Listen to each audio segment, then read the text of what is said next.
one of the greatest moments of anxiety is when children first become aware of the existence of death.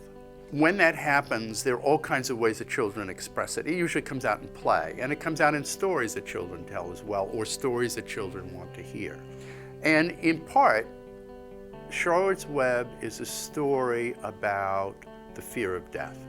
And that's one of the things that's great about Charlotte's Web, is it presents these things.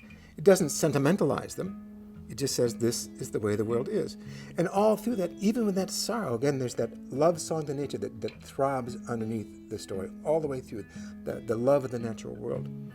But knowing that part of the natural world is that death and regeneration are intricately connected with how the world works. Part of what we get from great art is a way to see the world, gloves to handle very hot topics with, very important moving times in our life, can be changed and can be approached differently because art got in there ahead of experience and slightly tweaked how the experience would come into us. And I think Charlotte's Web can do that for children.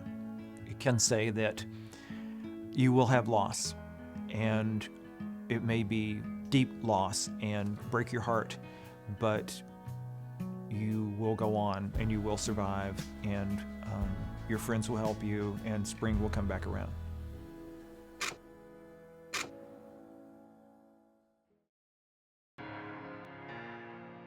In 1947, E.B. White was tending a pig on his farm, and the pig gets sick, and he's heartbroken when the pig dies. And he begins imagining a story in which the pig does not die.